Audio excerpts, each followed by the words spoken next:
Hello, everyone. How you guys doing? Good. Good. I'm going to start with one word, and I hope that you guys understand and embody the power of the word. Dream. All of us have been there. All of us have had a dream, so we understand that word. The next word, act. Because whatever dream you have to act upon that dream in order for it to come true. You guys all have a dream, right? You've heard the speech around this time of year. You all have had one. You guys have at least taken one step in acting towards your dream by just coming and getting some free information from someone who has been around the world and was married to an unbelievable businessman. That unbelievable businessman, for me, was a part of my dream. I'm gonna give you guys a dream from a 40-year-old, 40-year-old man in June that came true. I was working as a part of a board member at an event, and I look over and I see this woman. I immediately know who she is. Now I'm sitting next to Roger Staubach, who you guys are a little young, might not know who that is. He was a great quarterback, NFL, Super Bowl champ. I'm sitting next to Roger Staubach, and I can't take my eyes off this woman. And not for the reason that some of you guys might think, but because I knew exactly who she was. She was married to the person that helped me form my dream.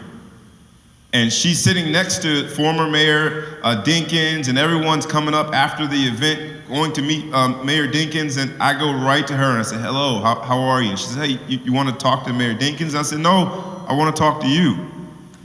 I read your husband's autobiography, and it set me on a path to change my life. I'm a kid from meager beginnings from Northwest Fort Lauderdale, Florida. I went on to take a football scholarship just like Mr. Reginald Lewis. I then decided to go and pursue law school just like Mr. Reginald Lewis. I then decided at some point to go to the business side just like Mr. Reginald Lewis. He became a billionaire, not yet, but it's gonna happen for me too. I give you that because that was my dream. I had to act in order to do all those things to be similar to Mr. Reginald Lewis. The fact that I met her and she opened her arms to me, we became friends, is because she realizes that I had a dream. And she came here today because she realizes that each and every one of you had a dream. I want you to embrace the story of Mr. Reginald Lewis. Hear it. Let it set you on a path to act. You've taken the first step by coming here. Use the social media outlets that you guys use and be influential. Be comfortable with being uncomfortable. Tell your friends about it. Instead of talking about last night's show or about what girlfriend got on, tell them about how you heard an amazing story of a businessman who, because he was able to dream and act, he lived a life of a trailblazer. And then tell them how you're gonna do the same thing.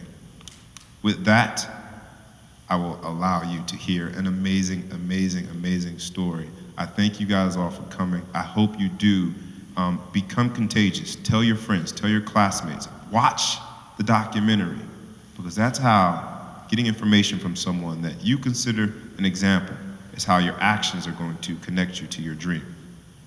With no further ado, it was with honor, absolute honor, that I get this opportunity to announce to you there will be two people on the stage, and they'll be having a fireside chat, if you will. Miss Loida Lewis, who is the widow to the late, great Mr. Reginald F. Lewis, and there will be Marilyn Crawford. They will be having a conversation, learn from it, make sure you watch the documentary. Thank you for your time. And thank you very much to my good friend, Bobby Brown, Professor Bobby Brown, because it was his initiative that I am here. So before all of that, I thank you for taking time out from your lunch to be here to listen to this incredible story of Reginald Lewis. And they have mentioned it, the professor mentioned it, Bobby Brown has mentioned it. Yes, although it's been out 20 years, 25 years, do read this book. Why should white guys have all the fun? He said that when he was 6 years old, listening to his grandma and grandpa as he was taking a bath, about why jobs are always going, the good jobs are always going to white people, and good homes, they seem to have all the fun. So when he was coming out, why should white guys have all the fun? And the subtitle is How Reginald Lewis Created a Billion-Dollar Business Empire. It is a very, very important book for many people. So again, thank you very much for being here. And go back and ask Dr. Tim Hall to give you extra credit for coming. Reginald F. Lewis definitely was a trailblazer and pioneer, but we have a special title for him. And if you look in Webster or Oxford Dictionary, he was a titan, but he was a philanthropist. He was a freedom fighter. He was a family man. He was an absolutely incredible friend to those in need. And in addition to that, he was very exceptional. There are a lot of firsts in his life. He created and helped found the first black law firm on Wall Street. He was also the first man to do $1 billion deal for overseas leverage buyout. He also was the first to think about his next step, which was to purchase Paramount Pictures. He also was the first to be admitted into Harvard University without ever applying. And may I add, the first and the last in its 148-year history. He was a bad motor scooter. That's what we say down south, bad motor scooter. Okay. And I want you to feel free to just relax, engage with us. If you have a question, ask it. Even if it's not a question, if it's a statement, ask it. Because this is your time to learn.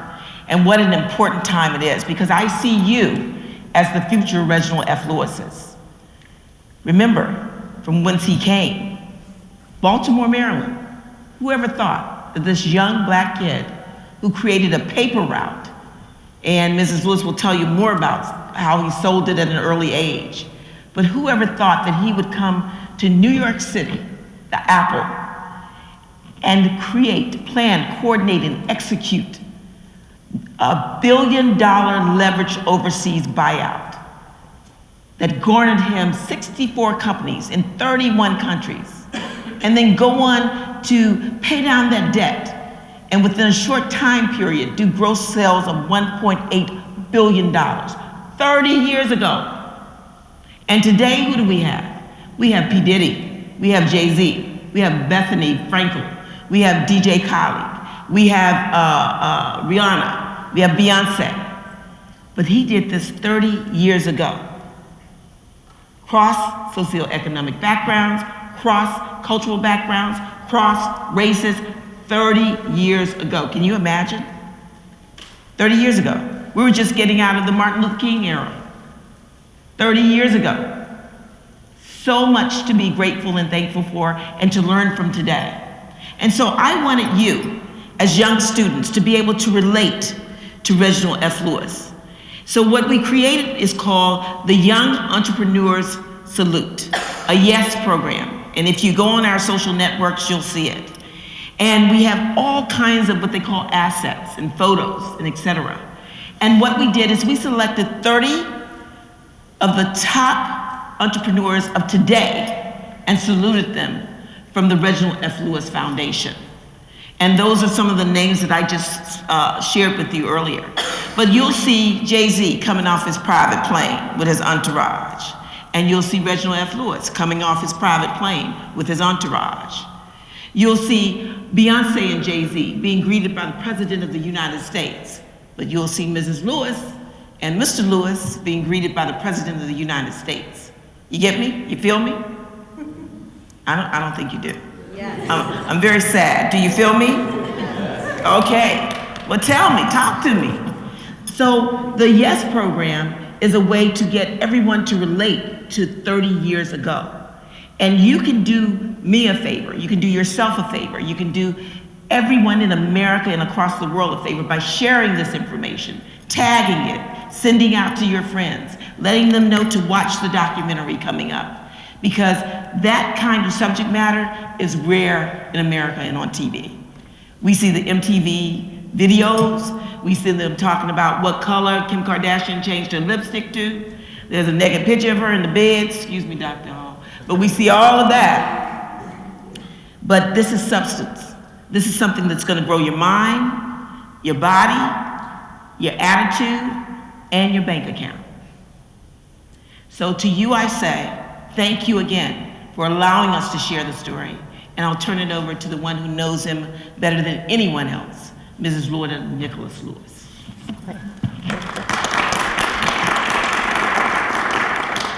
I think we'll have to start from the beginning. When he was born in Baltimore, his mother and father separated when he was 5. They could not get along. And so his mother brought him back home to her mother and father, his grandparents. And that night, when he was coming in, 5 years old, there was a whole commotion in the household. Why? Because the grandpa and grandma, his grandfather and grandmother, had already 10 children. Mrs. Fugit was the first one who had a child at 17. At that time, she was 21. That's right? 17 plus 5, 22. She was 22. And so everybody was, what's this? And Mr. Lewis, then he was called Reggie, was going up the steps, being brought to the bedroom. He heard his grandfather curse. Bleep, bleep, bleep. You know what that means. What? Another mouse to feed? And as he was going up, he heard his mother say, don't worry, Dad, we pay our way. And the next morning when he woke up, where's Mommy? She was out working. So first lesson when he was 5 years old, you take care of yourself. We pay our way. Okay? Don't depend on handouts. Don't depend on somebody else. We depend on ourselves. And she was out working. So that's the first lesson. Second, as you saw on parts of the television, during his those 5 years were under his grandmother and grandfather's household. His grandfather was a head waiter in a private club, a private Jewish club. His grandmother would clean white people's homes. And because no babies, she is the babysitter, she would bring him while she was going to clean. And at one time, maybe he was, 6 years old, not yet going to school. He heard the white woman whose house was being cleaned, why don't you ask your grandson to help you? And he heard his grandmother say, no, he is special. And so from the very start, he was given a sense of identity, that he's special, that he's going to do something good. Okay, I think that formed him. And then, when he was around 7 or 8, he asked one of his aunts, why did my mother leave my father? And he was told, because he was not ambitious enough. And so in his mind, while he was young, I'll be sure when I grow up, no woman will leave me because I'm not ambitious enough. So those are little things as he was growing up, was impressed in his mind. And the family, 10 children, 10 sons and daughters, all adults, all worked. They were not on welfare. They all worked. So when he was 10 years old, his mother remarried. The father, Butch Fugit, his name is Gene Fugit, was very, very loving, but not loving that he is forcing himself. He was the perfect stepfather. In fact, my husband never called him stepfather. He was a father to him and was encouraging always. He wanted to be a baseball player. Okay, so his stepfather, his Butch, put a ball on a tree so that every afternoon after school, he could hit that ball, always at it, setting a goal and going after it. At 10, he wanted to have his own income. And so he said, I'm going to deliver the Afro-American newspaper twice a week, every Friday and Tuesday, or Monday probably. So he would go after school, he would deliver the newspaper. At around 12 years old, he was eligible to go to camp, YMCA. He said, I don't want to go. Who will take care of delivering my papers? And his mother said, don't worry, I'll take care of it. So he was at camp for 2 weeks. He would beat the baby, the first son or first brother of Reginald Lewis. At the end of 2 weeks, he came back, and you saw the newspaper, saw the video. He said, "Where's my money?" The first thing she asked. So what is that again? Very conscious of finances, all right? It's not like, I earned this, I owe it. Therefore, where's my money? And the mother said, "Do you mean your money? I deliver the paper, I get the money." "What? I'm going to sue you." Even at 12, he already knew his rights. And so Butch heard this and said, what's this quarrel? "Well, I deliver the papers, I get the money, and now he's asking for it." "No, give it to him." And so the mother said, "Reg, this is one lesson you should know. When you're making a contract, set the terms up front." So at 12, he was already learning, how do you transact business? You don't just assume that they will pay you. Set it up front. 12 years old, all those lessons. And also, anything that he has set his mind to, he worked on it. He was, during the summer, because his grandfather was a head waiter in a private club, okay? He would go there to work. And what was his father's rule to him? "Look, anytime you want to eat something, let me know, I'll pay for it. No stealing."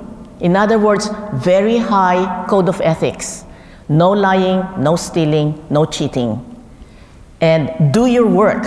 You heard it also. Do your work, you won't be on the breadline. So all of these values helped him, move along. He did not have enough money. His parents did not have enough money to send him to college, but he was a football player. What do you call it now when you throw the ball? Quarterback. He was the quarterback in Dunbar High School, a public high school. And again, this was a first.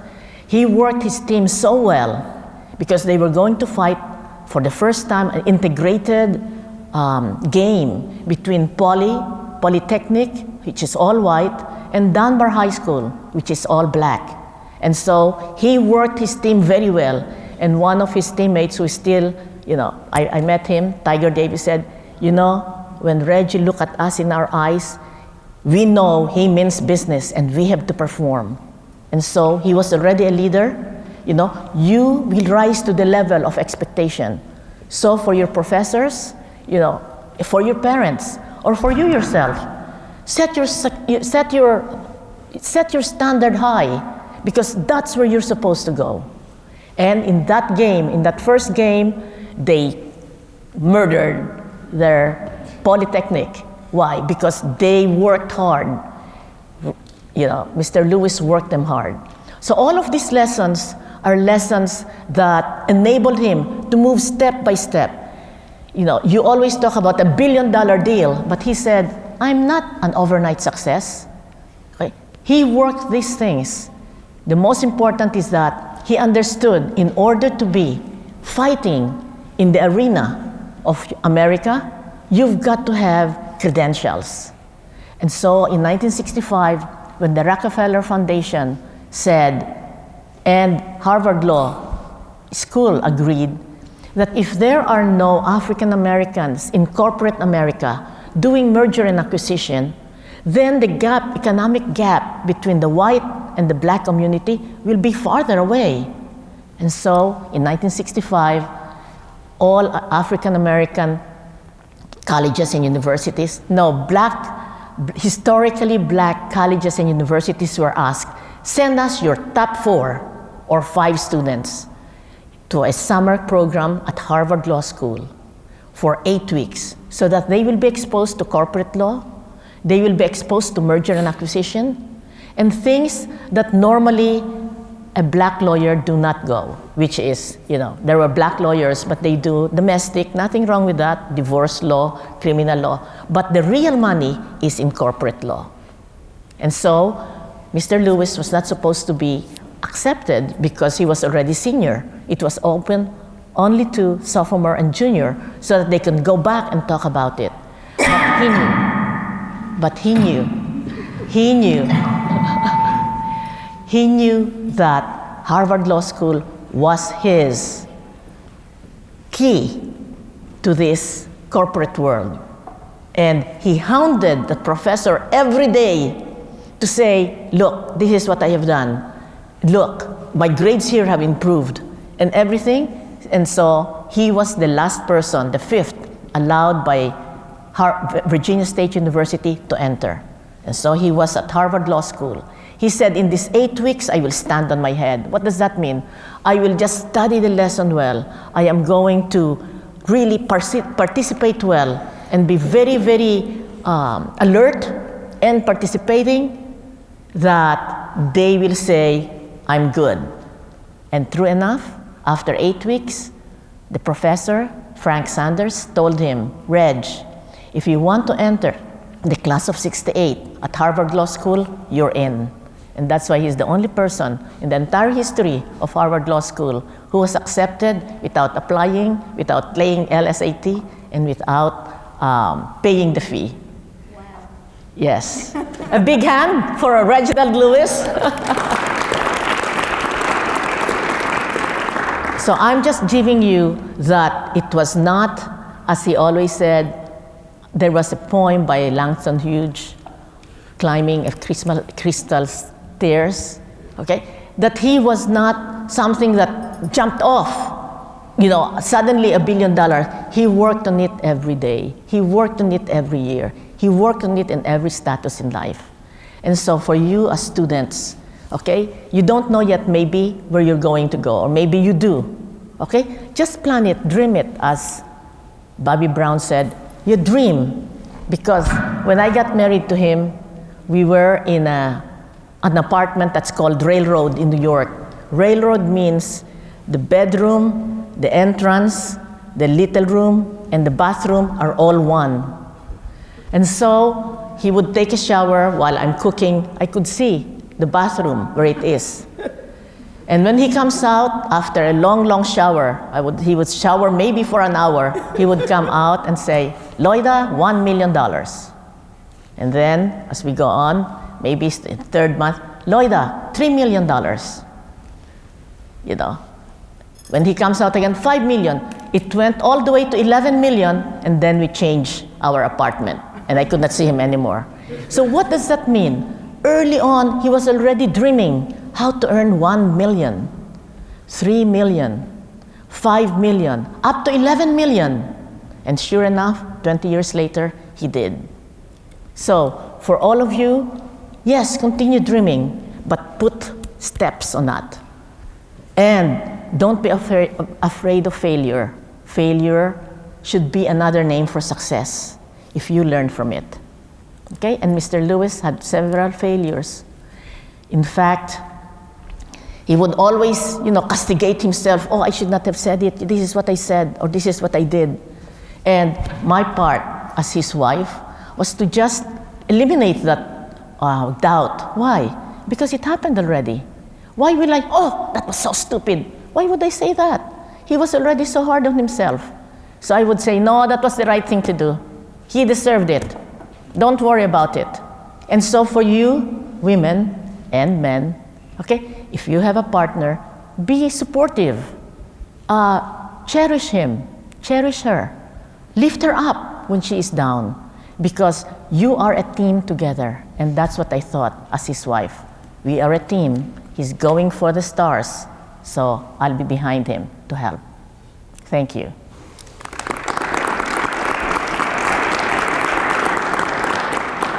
I want Mrs. Lewis to share with you, and I never get tired of hearing this story, how they met. I'm so glad you asked. Yes. I mean, we know the business side. Listen to this. Well, as you can see from my accent, I was not born here. I was born in the Philippines. Woo. Yes. Filipino? Great. Yes, yes, yes. Thank you. Thank you.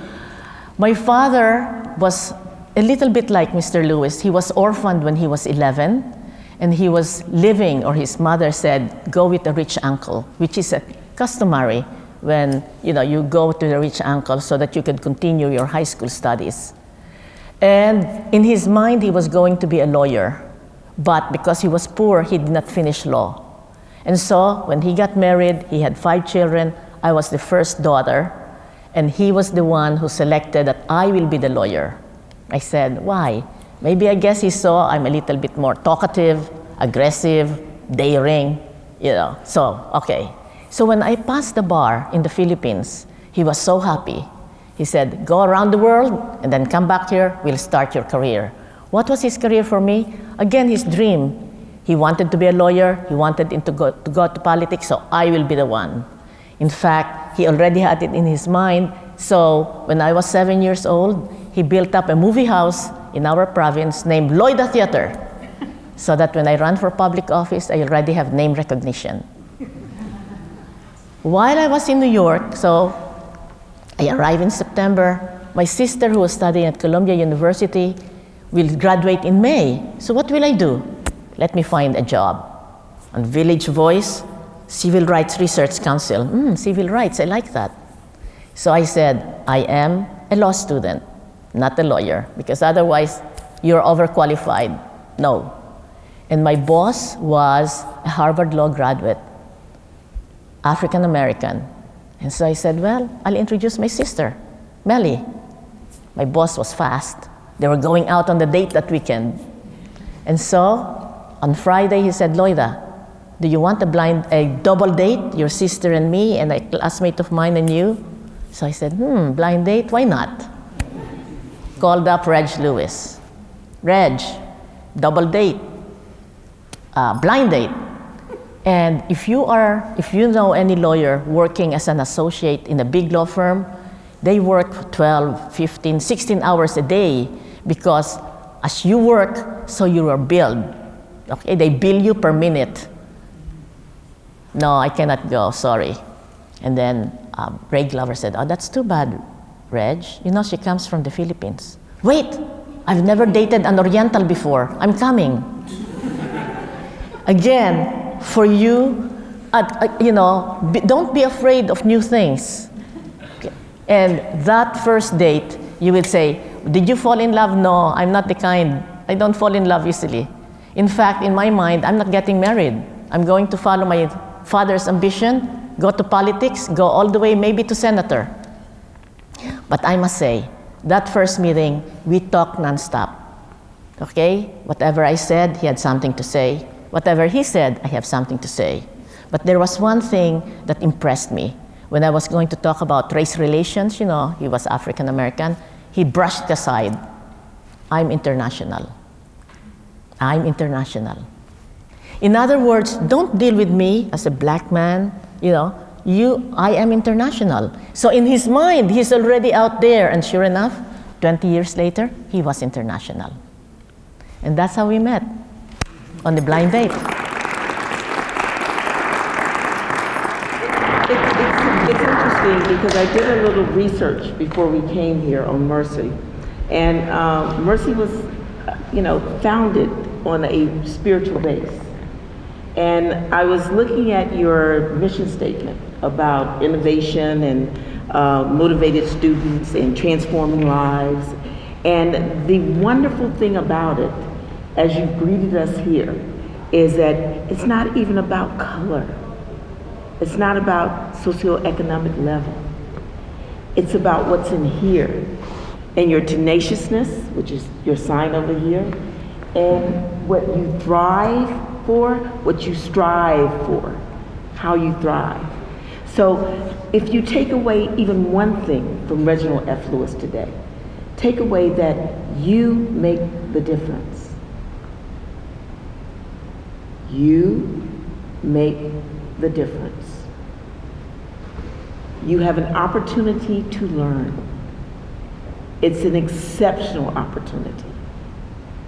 And what Mrs. Lewis can share with you on how he designed the deal, on his failures, and how he did a paradigm shift in his thinking of how he needed to change some things to make it work, is just so important. And I would like for her to share a little bit of that with you now. When he was a lawyer, well, first he worked in a big law firm. But in a big law firm, you work so many hours. And if they do not think that you're going to be partner, they tell you immediately.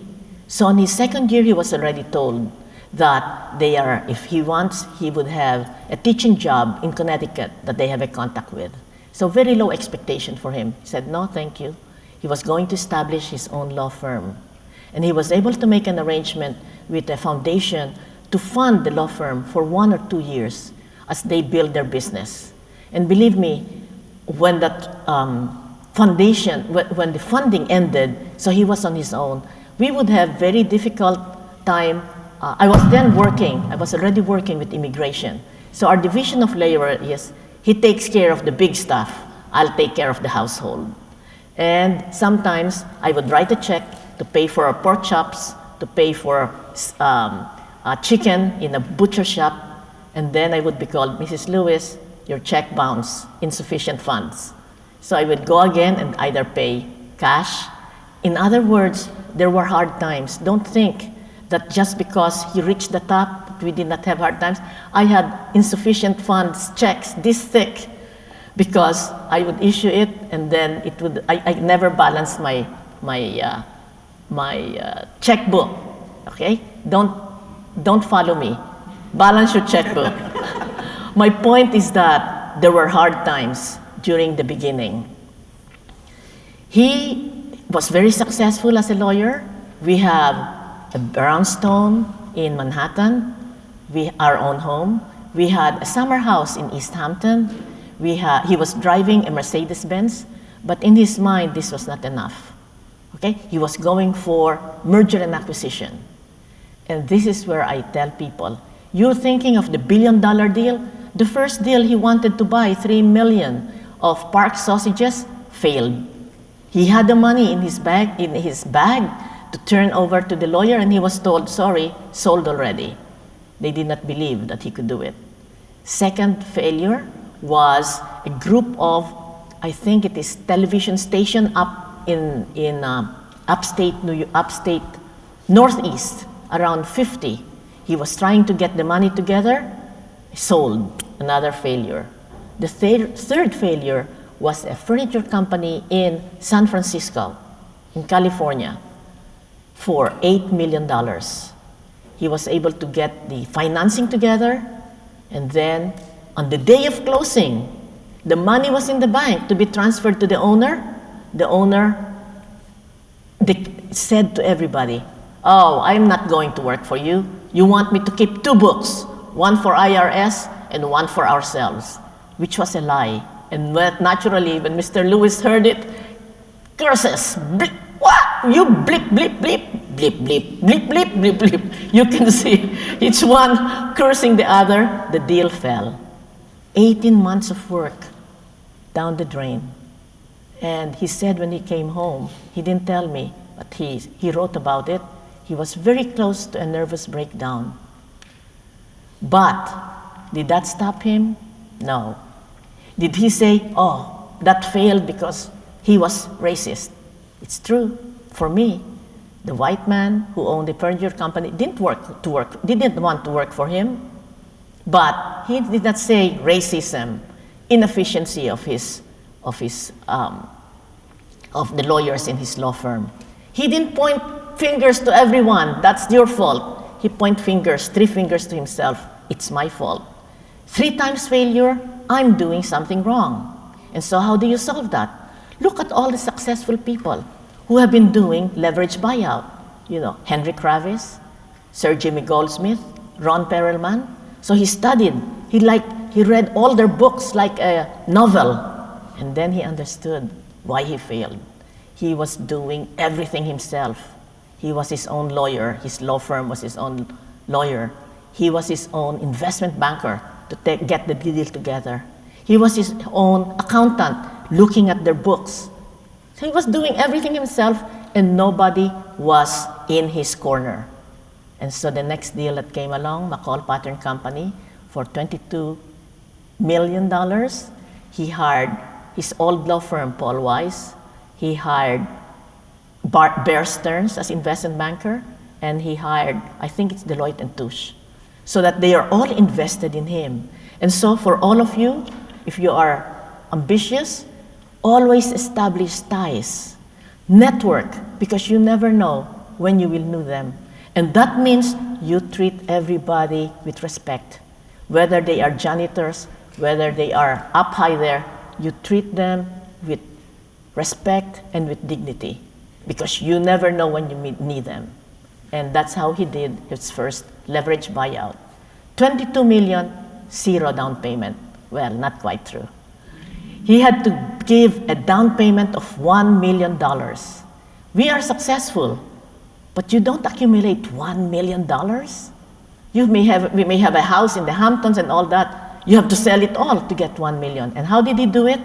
He went to his banker, JP Morgan, and he said, I need this much money as down payment. And Bob Winters said, all right, Reg, you have been coming here for the past 10 years. Each year, you would show me your business plan, and every year you come back, you exceed your business plan. The first year, second year, third year, 10 years.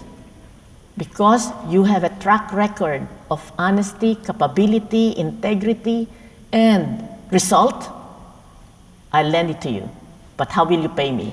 Of course, he knew how to pay, because if you are the deal, you are the sponsor, you put the deal together and you have a contract, you get a sponsor fee. And sure enough, the deal closed.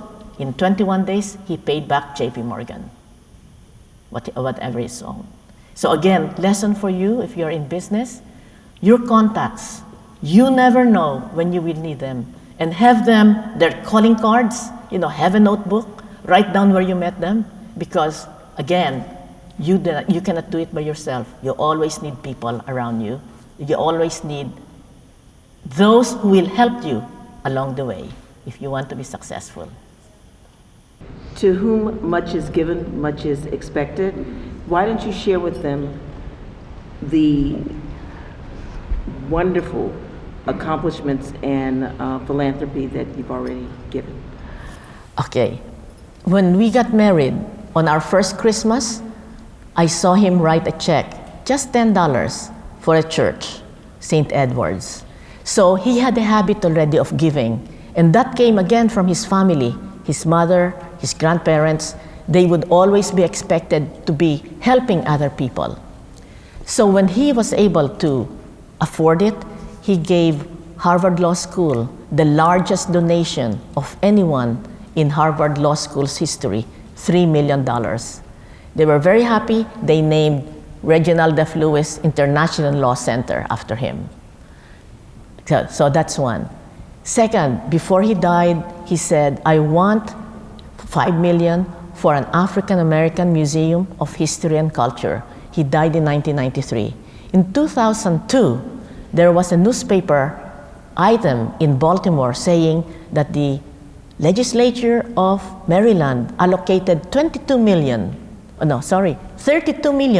to build a museum of African American history and culture.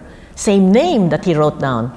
So Beverly Cooper, his aunt, who was running the foundation, Reginald F. Lewis Foundation, asked them, well, Mr. Lewis allocated $5 million.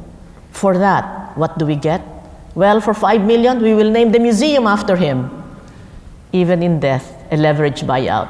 For $5 million, a $32 million building was named after him.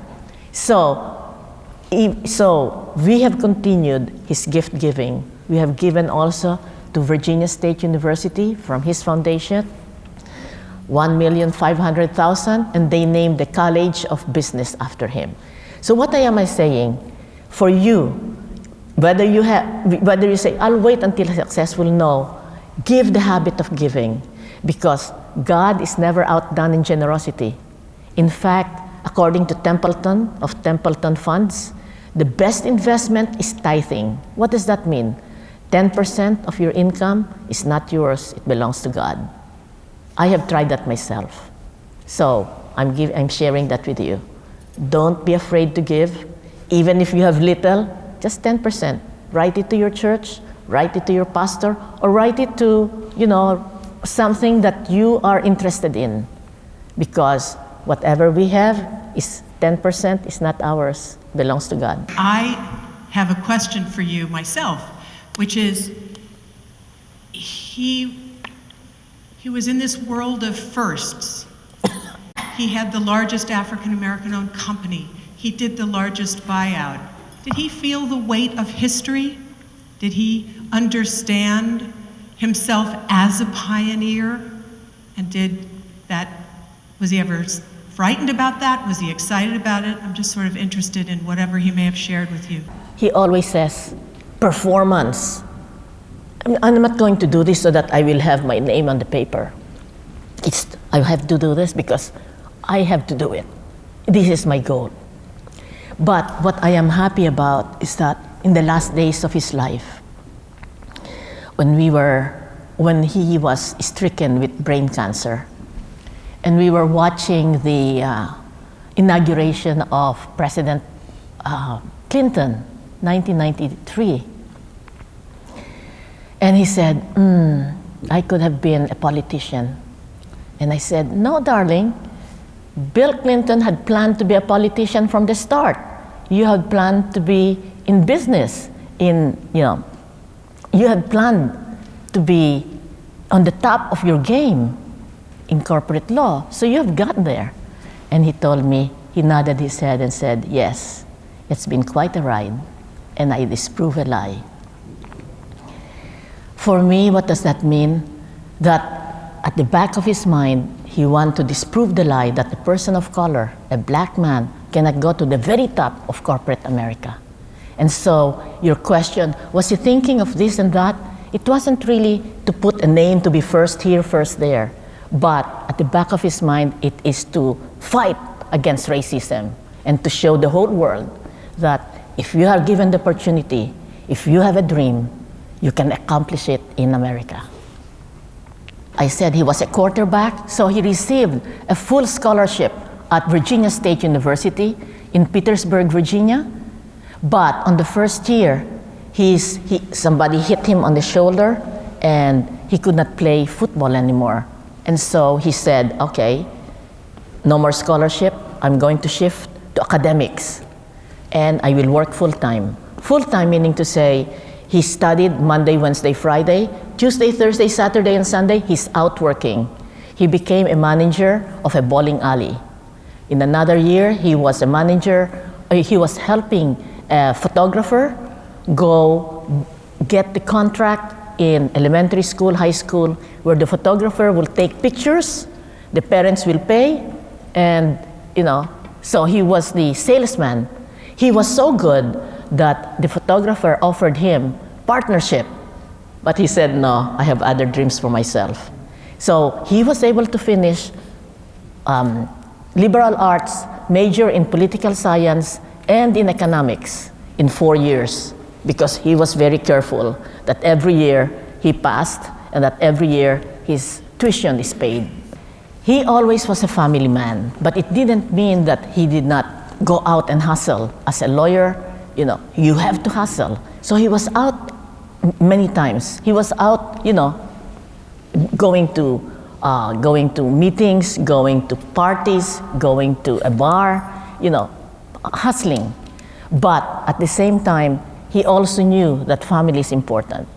And so when he lost the deal of the furniture company because he was told that he was going, that's really defamation. So his lawyer the next day called him up, Reg, we should sue him for defamation. All right, sue him. And therefore, they settled. The money we got was bought, that's how we bought our East Hampton home. So every Friday, Saturday, Sunday, we would be in East Hampton, okay? And that's where he recuperated. That's the balance that we had. Monday to Thursday, out working. Friday, Saturday, Sunday, we were together. We had, family time. And so that's how he recuperated. Because you do need time to smell the roses. And that's how we manage. He did not only enjoy the academic life in his second year, okay? First year was all football. And then when he lost the scholarship, he went into, academics, so that at the end, he was already on the dean's list. So in other words, you fail here, you move another way. So he was in the frat, his fraternity, he became the head of that fraternity council of all fraternities. He was also, he is a player, if you know what that means. Okay, so he dated, he would have a party for the fraternity. He would see to it that there are more women than the fraternity brothers, so they have their pick. So, so he had fun at Virginia State, but he never lost his goal to finish in 4 years. You cannot afford fifth year, that means more money. Finish in 4 years. So every semester, I think, he would be on the finance office to say, how much do I owe? So again, for you, no finances. Even when we got married, he would always have assets and liabilities written down on yellow pad. How much money he has in the bank, how much he's saving, how much he's investing, how much he's, assets and liabilities, income and expenses. Always, from the time I knew him, he was already doing that. And of course, as time goes by, the assets and liabilities became bigger, but it was a habit that he had even before. You never know whom you will need. When he was still a practicing lawyer, okay, and he's trying to buy business, he was introduced by one of his friends to Mike Milken. At that time, Mike Milken was a big investment banker, Drexel Burnham Lambert. And in 1980s, the leverage buyout was rampant. What does that mean? You borrow almost all the money to buy a company. And Mike Milken was doing that. He was buying, he was the investment banker. He doesn't buy it. He's the investment banker raising the money to buy Nabisco. Okay, to buy, almost all companies were being bought by people who are not in the business, but who have contact with Mike Milken, and he would raise the money from savings and loan to buy businesses. That was the 1980s. With very little money, you can buy it. And so, your question was, what was the question? How did he go from? Yeah, like what was your reaction when he told you like? Oh, my reaction. As I said, it's very daunting, okay, for me, because he just sold a 65 million, he's just sold the business for 65 million. And therefore, he started buying arts and all that. And he wanted to buy this big house in the Hamptons. It's so big, we didn't have maids, but if that big house, you need a chef, you need somebody to clean the house and like that. So for me, it was a little daunting, but I went along. That was his dream, I went along. Okay, so adjusting to new circumstances, you go along. If you know both of you have the same dream, go along. Okay, adjust.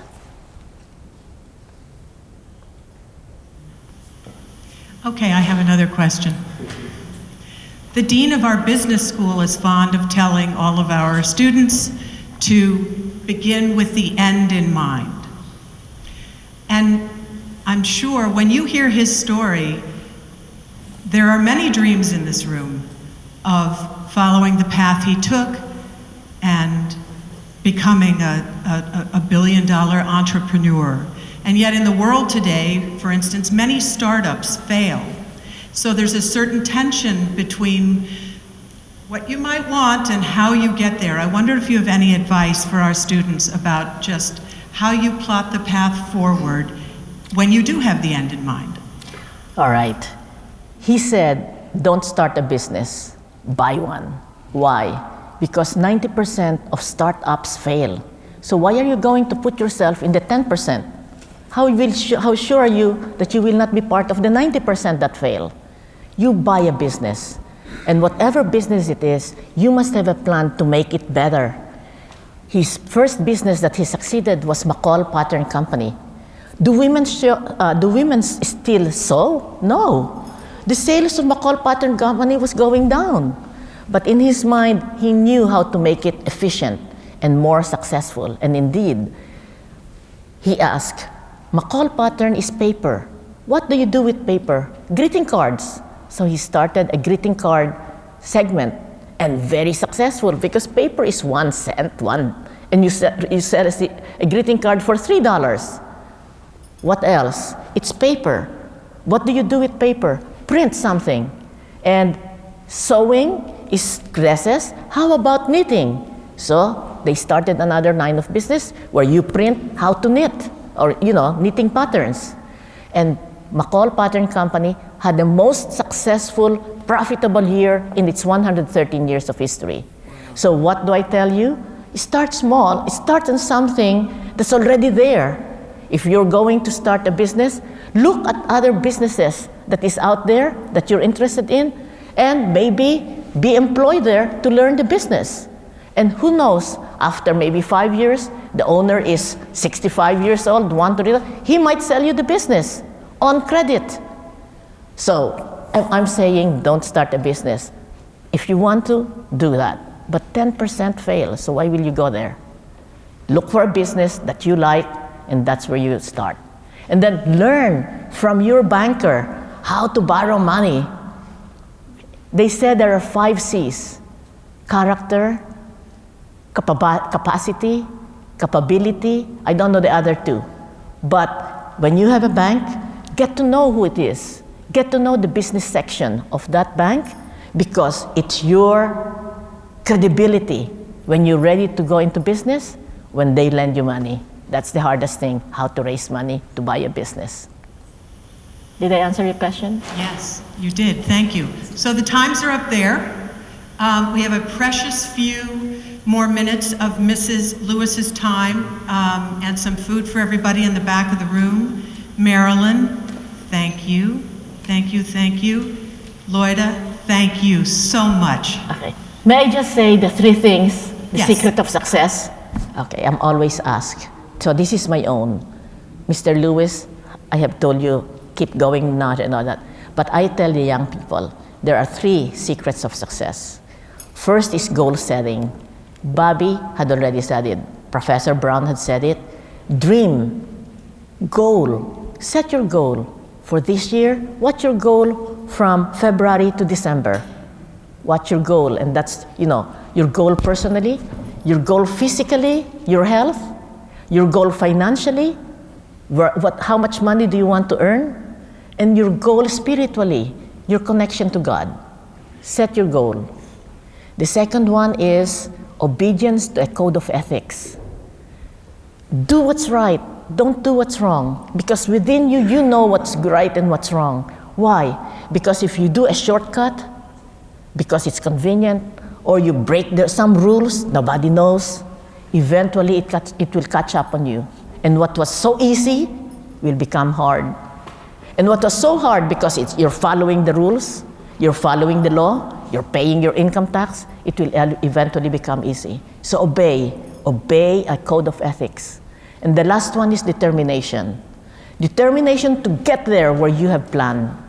You may not always get there this way or that way, okay? So you may have to veer, get the opportunity, but be determined that you're going to succeed. And so what's that? Goal is G, obedience is O, determination is D. It spells G-O-D, God.